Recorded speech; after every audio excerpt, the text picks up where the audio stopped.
Hello everyone. Chapter test की इस explanation में आपके का स्वागत है। बेसिकली पहले क्वेश्चन से स्टार्ट करते हैं बिना किसी और बातों में जाए हुए कि भारत में किस भूवैज्ञानिक ने पुरातत्वविद ने प्रस्तर युगीन बस्तियों का अन्वेषण प्रारंभ किया था। तो इसका सही उत्तर हो जाएगा Robert Bruce fruit. Robert Bruce fruit ने 1863 वॉज द ईयर जब इन्होंने ये शुरू करा था। पल्लवरम एक जगह है जहाँ से इन्होंने हैंड एक्स जो है वो खोजा था, तो ये कह सकते हैं कि इन्होंने शुरू करा था। दूसरा है कि डेनमार्क के जो कोपेनहेगन संग्रहालय है, डेनमार्क की राजधानी है कोपेनहेगन, तो यहाँ जो संग्रहालय है इसमें कांस, लोह और पाषाण युगीन इन संग्रहालय में जो वस्तुएं हैं उनको देखकर इनको ये जो है ना, ये ट्राई क्लासिकल डिवीजन किसने किया था? ट्राई क्लासिकल डिवीजन जो है इसका थप्पा थॉमसन ने लगाया था। इसका थप्पा थॉमसन ने लगाया था। तो T for Thomson, T for थप्पा, ऐसे करके याद रख सकते हो। ट्राई क्लासिकल जो है वो किसने रखा था? टी फॉर ट्राई क्लासिकल, हाँ, तो इसको थॉमसन ने रखा था। चॉपर, चॉपिंग पेबल, ये सारे जो हैं वो लोअर पैलियोलिथिक के उपकरण होते थे। ठीक है, निम्न पूरा पाषाण के जो है वो उपकरण होते थे। ये इसके उपकरण आपको कहाँ से प्राप्त होते हैं? तो ये जो है वो सोहन घाटी से प्राप्त होते हैं। ठीक है, ये बात भी आपको पता है। भारत में पूरा पाषाण पैलियोलिथिक उपकरण का सर्वप्रथम कहाँ से मिले थे आपको? भारत में अगर आप देखेंगे पैलियोलिथिक का सर्वप्रथम साक्ष्य कहाँ से मिला था, तो हैंड एक्स मिला था आपको पल्लवरम से। हमने ये इस क्वेश्चन को पहले ही डिस्कस किया है आपके साथ। पांचवा है कि उच्च पूरा पाषाण युगीन हड्डी से बनी मातृत्व देवी की जो मूर्ति है वो कहाँ से प्राप्त हुई?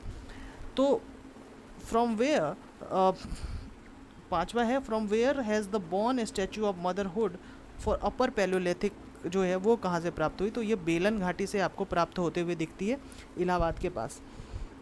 अब है मेसोलिथिक, मध्य पाषाण काल। मेसोलिथिक जो है वो, मेसोलिथिक का जो एज है ना, वो आप ऐसा कह सकते हैं कि ये मेसोलिथिक एक ट्रांजिशन पीरियड है नव पाषाण और पूरा पाषाण का। तो 10,000 से 6,000 जो ईस्वी है, उस 10,000 से 6,000 BCE तक का जो एज है उसको मेसोलिथिक कहते हैं। और मेसोलिथिक जो है, चूँकि इस समय आपसे ये पूछा जा रहा है कि छोटे छोटे उपकरण मेसोलिथिक में पाए जा रहे थे, उसको हम क्या कहेंगे? तो इसको हम कहते हैं माइक्रोलिथ। इसको क्या कहते हैं? माइक्रोलिथ। लिख लेंगे आप, माइक्रोलिथ। मेसोलिथिक के उपकरण को कहते हैं माइक्रोलिथ। बहुत इंपॉर्टेंट जो है वो MCQ में से एक है। मेसोलिथिक के उपकरण को माइक्रोलिथ कहते हैं। अच्छा, मेसोलिथिक में आप एक चीज़ देखेंगे कि यहाँ ब्लेड, बोन, स्क्रेप्टस, इन सारे चीज़ों के उपकरण आपको मेसोलिथिक में मिलेंगे। ठीक है, तो ये इसको मेसोलिथिक को यहाँ जो स्टोन है ना, पत्थर, पत्थर के फ्लैक, फ्लैक हिंदी में कहेंगे सल्क, जिसको पत्थर के फ्लैक से उपकरणों का निर्माण आप देखेंगे। इसका जो एक बड़ा साइट है मेसोलिथिक का वो है सूरेगांव। सूरेगांव महाराष्ट्र में है वो साइट है। ठीक है, इसके बाद इसका मेसोलिथिक को नेवासा कल्चर भी कहते हैं, नेवासा कल्चर भी कहते हैं। ठीक है, ये बात आप ध्यान में रखेंगे। अच्छा, मेसोलिथिक के जो साइट्स हैं वो आपको सोन वैली में भी मिलेगा, तुंगभद्रा के पास भी मिलेगा। पोटवार जो प्लेट्यू है, जो इंडस झेलम वाला जो एरिया है ना, उसके बीच में जो एरिया है वहाँ भी जो है वो मेसोलिथिक का जो है साइट मिलेगा।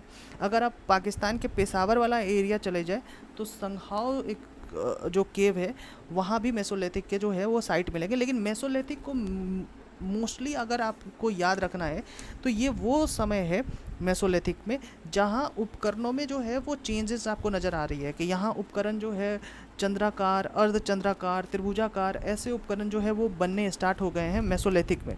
ठीक है, और अब उपकरण जो है पहले से ज़्यादा सूक्ष्म होने लगे हैं।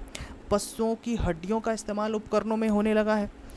ठीक है ना, आप यहाँ देख पाएंगे कि पशुपालन के तो साक्ष्य मिलते हैं, लेकिन अगर आप देखेंगे कि यहाँ आपको तीर धनुष के जो खोज है वो मेसोलिथिक में ही होता हुआ आपको दिखता है। ठीक है, तो ये बहुत इम्पोर्टेंट एक फेज है।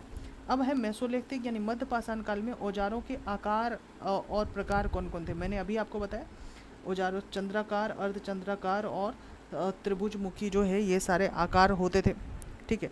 मेसोलिथिक में एक चीज़ याद रखेंगे कि कोई नो स्नेक पेंटिंग फॉन्ड, कोई जो है वो सांपों की जो डिपिक्शन है ना उसकी पेंटिंग में नहीं दिखती है। No snake painting found Mesolithic में, ये बात ध्यान से आपको समझ में आना है।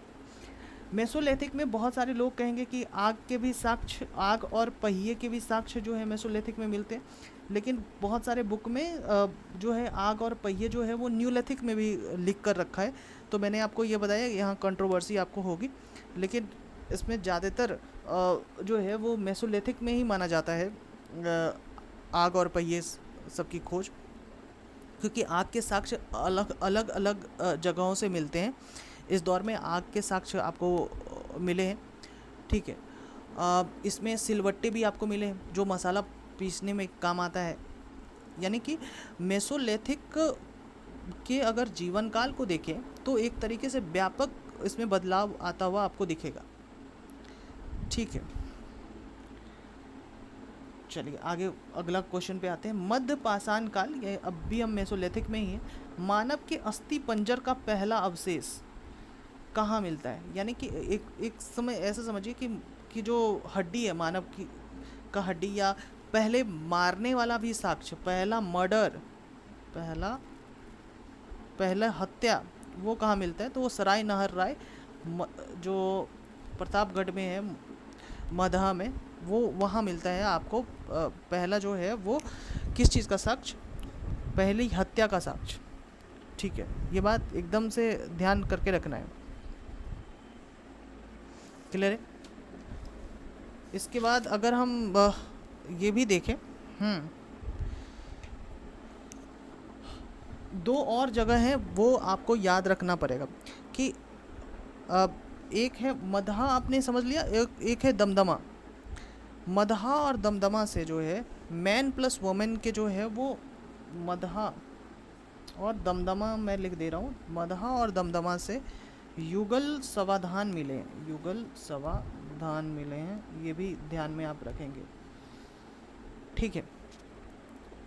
और यहीं से हड्डी से निर्मित जो है आभूषण मिले हैं, वो भी हमने अस्थि पंजर जिसको कहेंगे, यानी अस्थि से निर्मित जो ऑर्नामेंट्स है वो आपको यहाँ से मिलता हुआ आपको नज़र आएगा।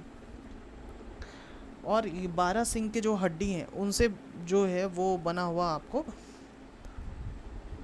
आभूषण देखने को मिलेगा। तो पहले मर्डर के भी साक्ष्य जो है सराय नहर राय से आपको देखने को मिल रहा है। 9वां नंबर क्वेश्चन पे आते हैं। किस मध्य पाषाणिक स्थल से हड्डी के बने उपकरण जो है प्राप्त होते हैं? बड़ा आसान है। ठीक है, हड्डी से बने उपकरण तो मदहा से आपको प्राप्त होते हैं। जो 12 सिंगा है उसके भी हड्डी से बना हुआ उपकरण आपको देखने को मिलता है। भारत में सबसे विशालतम मध्य पाषाण कालीन जो स्थल है वो कौन सा है? तो वो भारत में सबसे विशालतम मध्य पाषाण कालीन जो स्थल है वो है बागोर।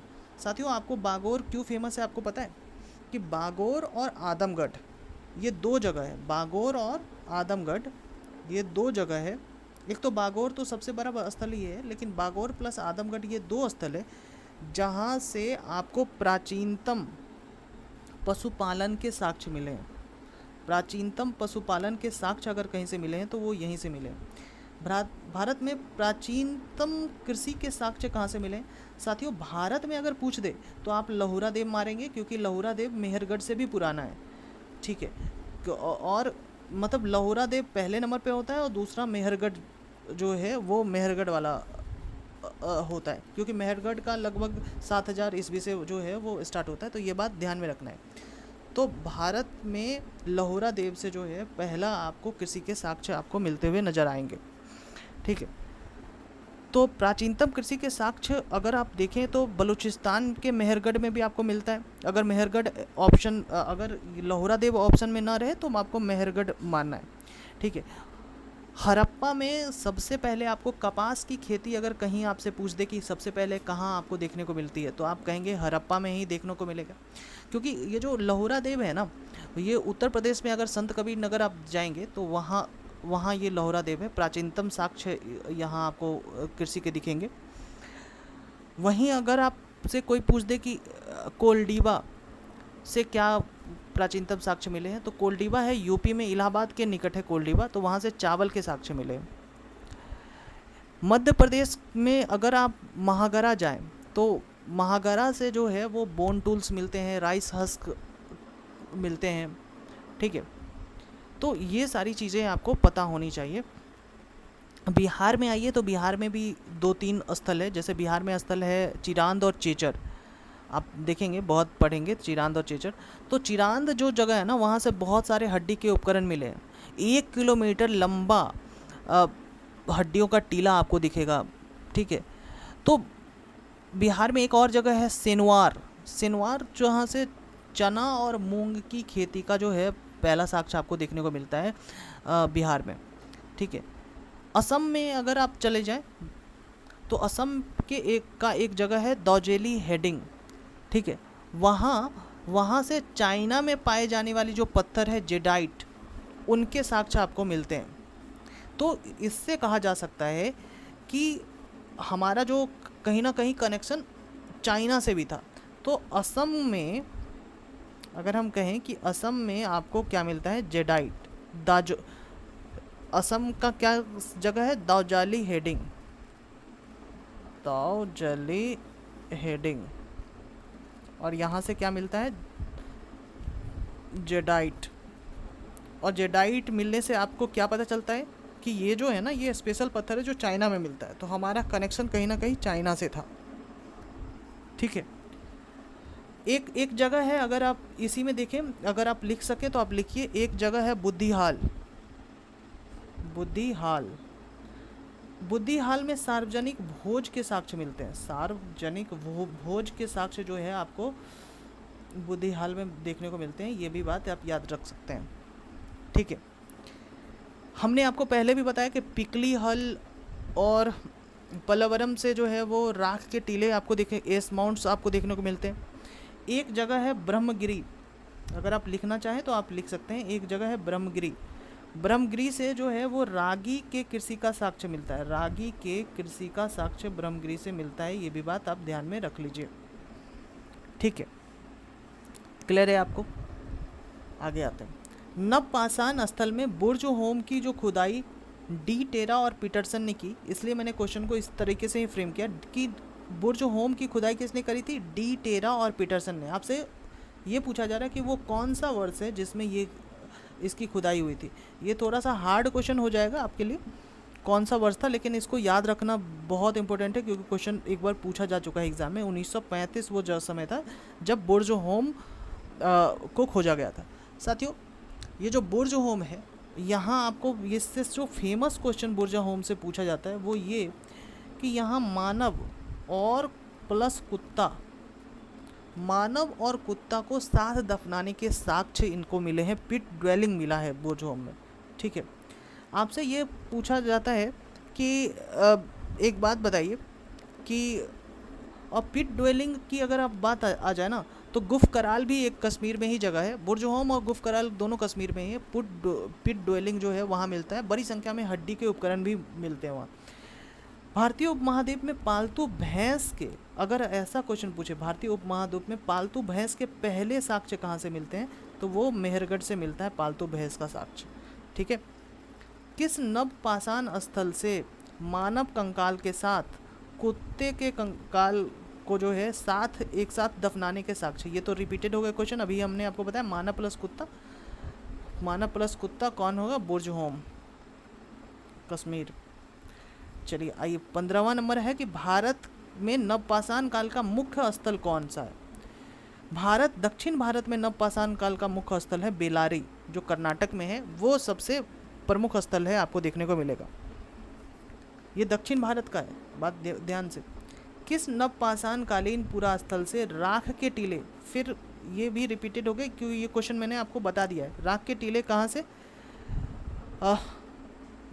संगन कुल्लू जो बेलारी कर्नाटक, और पिकलीहल, यहाँ से आपको जो है वो राख के टीले देखने को मिलते हैं।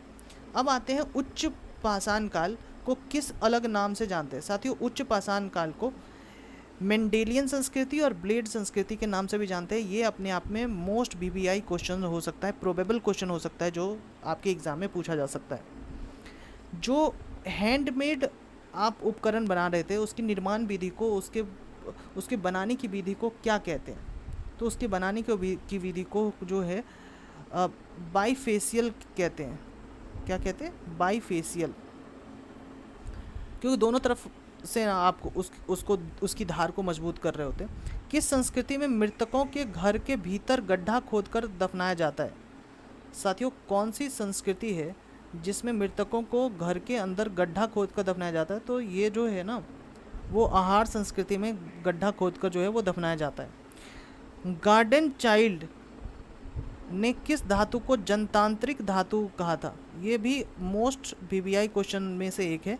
तो ये गार्डन चाइल्ड ने लोहा को जो है वो मोस्ट डेमोक्रेटिक मेटल जो है वो लोहा को डीएम कहा था। ठीक है, कि गार्डन चाइल्ड ने ये बातें कही थी। क्लियर है?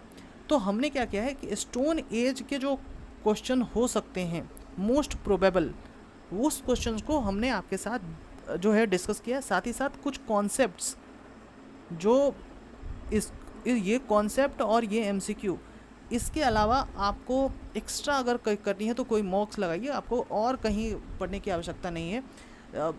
एनफ है ये पूरा ये इस चैप्टर के लिए। इस चैप्टर से अगर बहुत ज़्यादा भी पूछा जा सकता है तो सिर्फ इतना ही पूछा जा सकता है। ठीक है, थैंक यू वेरी मच।